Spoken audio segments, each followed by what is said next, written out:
It's time for your daily LSU baseball update with Musso at the box. Now, Matt Musso.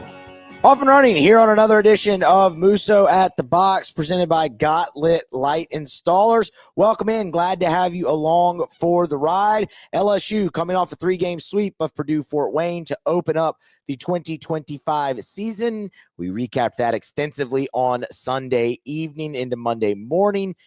Now, well, there's no rest for the weary. LSU gets set to open up the midweek slate against the Southern Jaguars at 2 p.m. on Tuesday, and then they will head down to Nichols, Thibodeau, face the Colonels for a 6:30 first pitch on Wednesday. So now the attention turns towards the midweek slate, a 5-game week for LSU right out the chute, and that is going to present a lot of questions for this team and hopefully a lot of answers as well. How do they handle the pitching staff over the first 5-game week? You saw 12 pitchers over the weekend against Purdue Fort Wayne, and you still have a handful that we haven't seen. What type of roles do they play? We will look at that here on today's show. Who gets the starts in these midweek games for the Tigers?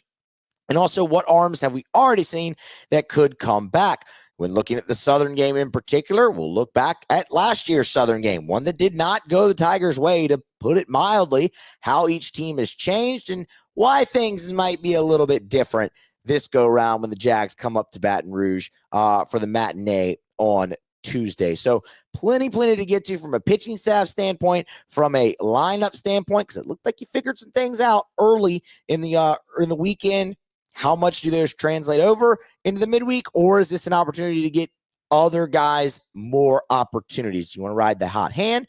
Do you want to continue to see who fits into which role? There's plenty of intrigue surrounding these 2 games in the midweek that far outweighs the result on the field.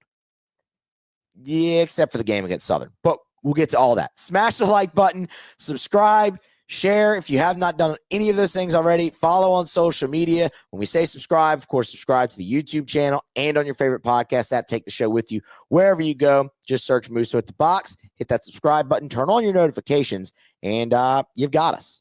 And you've got us daily for the rest of the season and even a little bit into the offseason as well with portal and MLB draft stuff. We're here for about 6 months, so hang out with us. All right, let's go ahead and dive right into it. First, we'll start with Tuesday's game. We'll start with an overview on the Southern Jaguars. Southern comes into this ball game 2-1. They were over in Houston at what was formerly Minute Maid Park for the HBCU Classic. Again, went 2-1 there. Finished second in that event. Scored a lot of runs. Southern scored a lot of runs over the week. Beat Texas Southern 8-3 in game number 1. Lost to Grambling 20-10. A little bit on that, but still 10 runs up in that game. And then finished the weekend defeating Prairie View A&M 12-2. LSU all-time against Southern 59-4, but loss number 4 came a year ago at the Box. And I remember things from this game very vividly.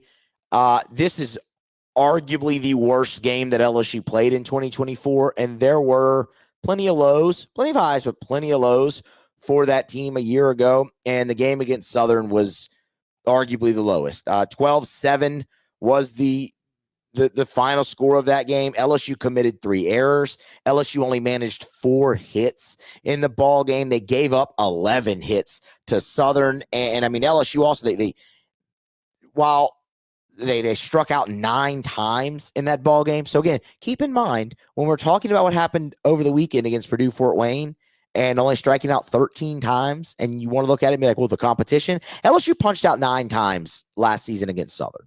And you punched out 13 in this over the course of this entire weekend. That matters. You just could never get on the right footing. As soon as LSU would put something up, I mean, you can look back at it. LSU's trailing 3-0 heading to the bottom of the 4th a year ago. They put up 2 runs the very next inning. They give up 5. It was just one of those moments. Southern had an answer every inning. You answered their 5 with a 3. Well, they scored another one. You put up another one in the 8th. They put up 3 in the 9th to really get the separation that they needed. So it came at a really low point in the season as well for LSU. That was the midweek game after you had come off the series sweep at Arkansas. Remember, Arkansas was number 1 in the country, and LSU played them tooth and nail in all 3 of those games and suffered some really gut-wrenching losses on the road when you were trying to find things and trying to figure it out, and then you came home and just laid the egg against Southern. So there's a little bit of revenge here, and Jay Johnson said as much.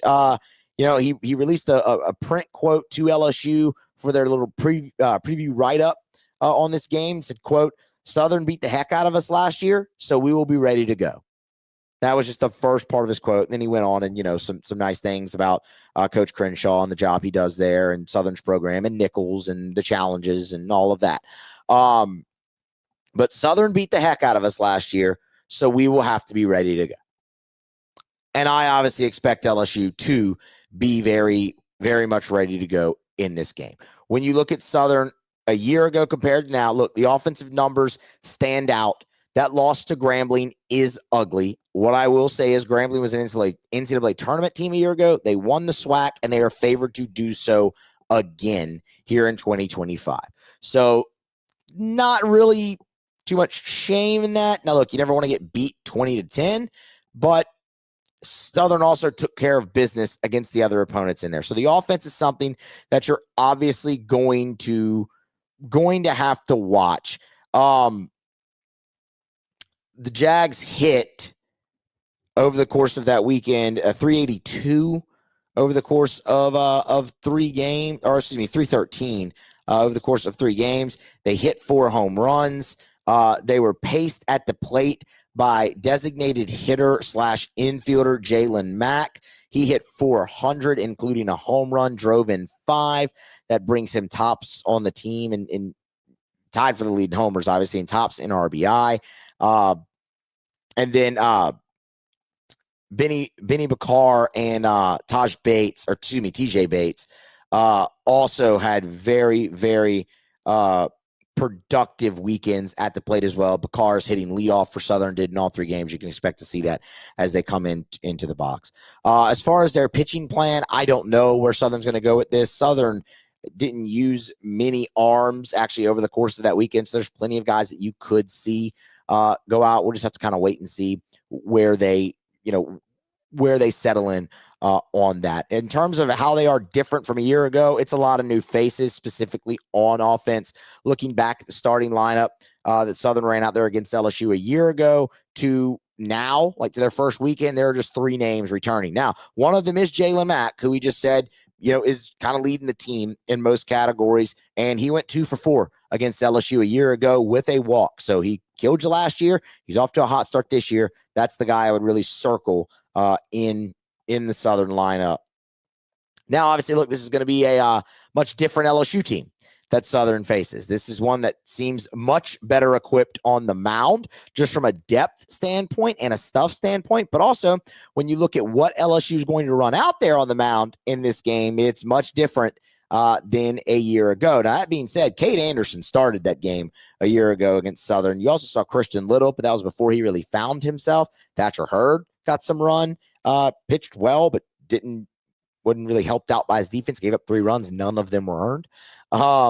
So LSU didn't play very well, but I mean, you're looking at Gavin Guidry not being used over the weekend, Connor Ware not being used over the weekend, Zach Cohen not being used over the weekend. You're looking at those guys who are all going to play pivotal roles on this team, all ready to go, and you would expect getting innings against Southern, and if not Southern, against Nichols. So you're set up from a pitching standpoint much better than you were a year ago, coming off that series at Arkansas, coming off the weekend against Purdue Fort Wayne this go round. So that's huge. And then obviously, look, I mean, LSU's offense definitely seems to be much better equipped as well. I mean, you saw top to bottom, they were really, really good over the weekend. We went through all of those numbers. So I would expect LSU to definitely be ready, as Jay Johnson said. I think they're better equipped as a team heading into this matchup with Southern than they were a year ago, and they need to be, because that just should never happen. With all due respect to Southern, I'm not trying to disparage them. That's a really good program. They make the NCAA tournament. Those kids play hard. They have some talent. That's for sure. But LSU's lost to Southern 4 times in their entire history. That's something you don't ever expect to happen. So again, credit to Southern. They played a great game a year ago. LSU did not. And now you come in here, and with LSU being ready to go, I expect Southern to get their best. Even though there are plenty of different faces on each team from a year ago, I expect LSU to be plenty motivated enough by Jay Johnson and staff to go out there and get this win. So that's kind of the overview there on Southern. Let's go ahead and get into what we might see on the mound as well as in the lineup for LSU, because I think that's really where the intrigue lies here in this game. First, got a question for you. Spring's right around the corner. We're now the last little cold snap here. Did you redo your backyard potentially over the winter? Maybe put in a pool, some new landscaping, and the last thing you need is some lights to really illuminate the backyard, take it to the next level? Well, then Got Lit Lights is the place for you. GotLitLights.com, expanding from just Christmas lights during the Christmas season to now permanent landscape outdoor lighting that can elevate your backyard. It can elevate your front yard. You just want some lighting maybe in your front, flower beds, illuminate the front of your house. Got Lit Lights, they can do that. Remember, it's all custom design. They come to you.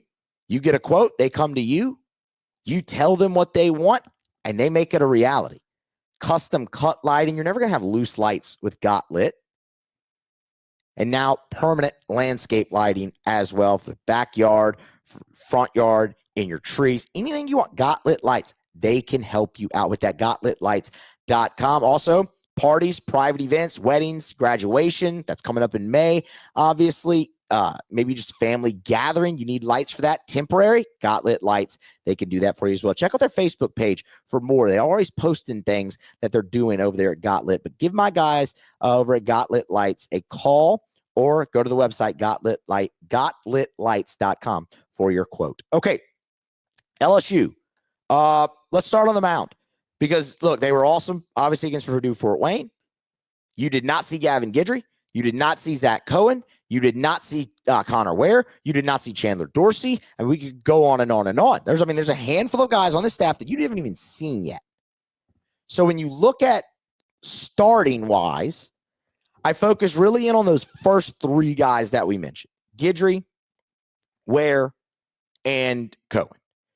Cohen obviously comes to mind. I mean, he was an ace of a staff a year ago at Wofford, so he's got plenty of ability to start and chew up innings. But that's what this is going to be about. I'm very curious to see LSU's approach to how they handle the pitching staff here. I'm less interested in who starts the game because I think you're going to see plenty of guys. Now, again, you have a 5-game week, so you will need whoever to start to chew up a few innings. But a guy like Connor Ware, say he starts on Tuesday night. When we've talked about Connor Ware, we've talked about his versatility, where he kind of fits that Griffin Herring role, where he can extend, he could spot start, or if you need him to go out there, close out the 9th inning, he can do that as well. So if that's the route you decide to go on Tuesday against Southern, and I think that'd be a great route, I think Connor Ware is in for a heck of a year, and I'm fired up to get eyes on him again, as I know many of you are. He's a guy that can go out there and give you 3 innings to start the game. You know Zach Cohen is that guy. And while we all view Gavin Guidry as a stopper, and ultimately I do believe that is his role on this team, Gavin Guidry's been a guy who's pitched multiple innings for LSU at times throughout his career. So you feel very comfortable there. I would put money on 2 of those 3 guys starting the next 2 games for LSU. Take your pick on which. But you're going to see all 3 of them. You look at a guy like Chandler Dorsey, he definitely figures in more towards the back end of the bullpen. So that's where you'll see him over the course of the next 2 days. And then you get into guys who are going to be coming back. I think you start with who you saw Friday as the real potential candidates to pitch again here on Tuesday. And you're looking at guys like Kason Evans pitching again potentially on Friday, coming back here. You're looking at Jacob Myers, who pitched on Friday. Cooper Williams pitched on Friday. So, I mean, I think those guys are definitely candidates. Jay Johnson said after the game Saturday, he mentioned Maverick Rizzi by name as somebody that they're going to use probably 3 times over the next 5 games this week. And it might not always be in a situation where it's in hand. You might see Maverick Rizzi in a tight spot potentially for LSU to see what he can do. So there's plenty of arms, and you're going to start seeing the recycle. But when you look at the ones you haven't seen, I think you start there. And say again, I'm honestly spitballing and hypothesizing here on this. Say Gavin Guidry or Connor Ware start Tuesday. I think you see both of them in that game. Whichever one starts. Say Connor Ware gets to start, or say Guidry. Whichever one doesn't, I think you still see in that game is a better way to say it. And then I think you'd probably see Zach Cohen start Wednesday against Nichols on the road. But after that, you fill in with other guys. You can even see some guys from Saturday, I do believe, come back. I mean, that's plenty enough rest. And LSU has done well, and Maverick Rizzi is a guy that Jay Johnson mentioned this, that they have kind of already started to train in quick turnaround. Come back, pitch multiple times in a weekend, that type of thing. And look, the guy obviously has the stuff to do that. We saw that on full force over there against Purdue Fort Wayne on opening weekend. But it's also going to be interesting to see if and when guys can continue to start carving out roles. You went through that first weekend, and it was awesome. You saw 12 pitchers. LSU's not going to throw 12 guys in a weekend, hopefully very often this year. You're going to have to pare that down. So you're going to have some separation between guys, and it's not too early to start looking for that. So that's something that I will be looking for over the next 5 games, definitely, but here in the midweek as well for LSU against Southern and against Nichols. When you look from a lineup perspective, and man, you go and you see everyone that LSU ran out there, I think all eyes are going to want to be on catcher as well. Who ends up getting the start? You saw 3 play this weekend extensively, but who gets the start? Is this potentially an opportunity with 5 games this week to get Blaze Priester in there to start the game, get him a few more at bats? Because I think Blaze Priester has been very, very good defensively behind the plate. I think he receives the ball well. I think he obviously is pretty good at squaring it up. It's a guy who's a bit of a veteran. Has played 2 years. This is his 4th year of college baseball. He played 2 years at a junior college level. Him and Hernandez are really your experienced guys there at that position. But is with 5 games, this is an opportunity to get him a start, whether it's against Southern or Nichols or in one of the games against Omaha, but just to get him some extended ABs, because that is the issue right now. He got 1 at bat over the weekend and he punched out. And we had conversations here during the scrimmages where over the course of 2 scrimmages I went out there in the same weekend, he went 0 for 6 with 6 Ks. This is a guy who hit a ton for average and for power at Meridian Community College, and he hit a ton for average and power in the fall. Hit 360, hit the same average as Cade Arambidi. So, with some extended at bats, can he kind of get back on the right track and throw his hat into the catcher race? Because I think right now it's pretty clear that it's Hernandez and Arambidi fighting for that spot. So what they do there with 5 games this week is going to be very, very interesting to me. The other thing is some changes in the lineup, and not just players, but positions in the lineup. I look at a guy like Stephen Milam, and Milam hit 182 over the course of the first weekend. This is not a concern thing for Stephen Milam. Stephen Milam will hit the baseball. Okay. He did so last. We understand. Milam can hit, and he will hit. What's interesting, though, is he did get off to the slow start. He started to see the ball better towards the end of the weekend and hit it hard. It just was caught. It didn't fall in. Once they start falling in, obviously there you look for him to take off. But is this a spot with 5 games that you tinker with his position in the lineup? He hit 8th in the lineup 3 games. 8 is normally a spot in the lineup where you see a lot of fastballs. But with an established hitter like Stephen Milam, where there's plenty of tape out there, guys are going to be able to game plan a little bit more. Maybe the position or the situation didn't dictate fastball as well in those ABs.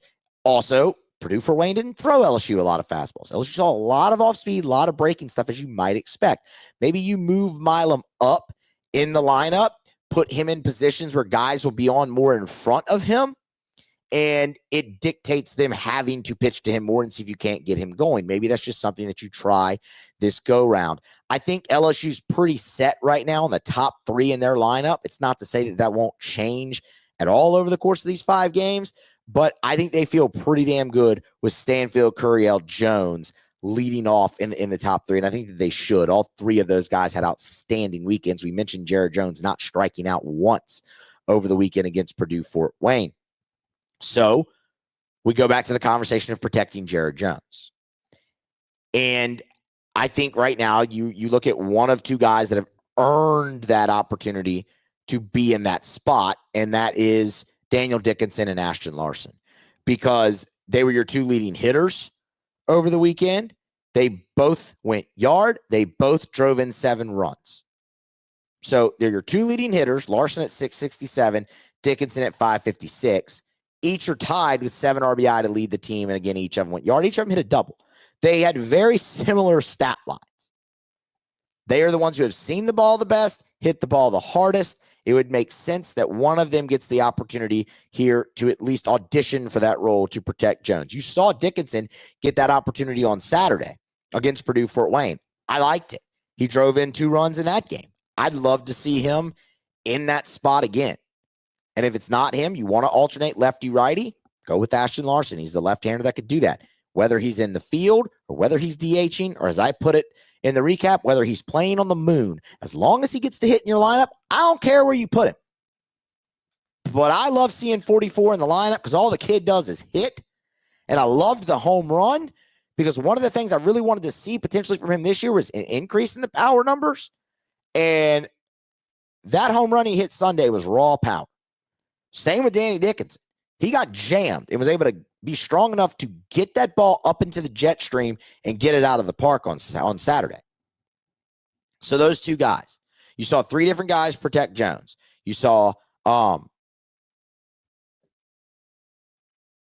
who was it on Friday? I don't have the lineup in front of me, and now I'm forgetting. It was Dickinson on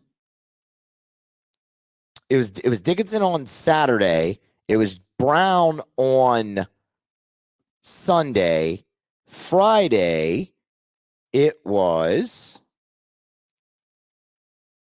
Josh Pearson. Of course, it was Josh Pearson, the DH, the veteran. Thought Josh actually did pretty well in that role, too. He drove in a couple runs, had an 1 for 2 day, walked twice. So, I mean, you've seen some success there. But that is a spot that you would like established sooner rather than later. So I'm going to keep an eye on that really going forward. So those are my 3 things really to watch in the lineup. Do they move Milam up to try to get him with some guys on base where maybe the situation dictates pitching to him more to try to get him going early in the season? Who protects Jared Jones this go round? And with the 5 games, is there an opportunity to get Blaze Priester a start at catcher for some extended at bats? Those are really the 3 things I want to see offensively from LSU. And outside of that, man, keep going. Keep the strikeout total low at the plate and on the mound. Keep the strikeout total high and the walk total low. Said after the series against Purdue Fort Wayne, you got 53 more of them, and I would take 53 more just like the 3 that you saw over the weekend. Well, here's your opportunity to go out there and keep that going. Starts Tuesday at 2 p.m. at the Box, LSU and Southern.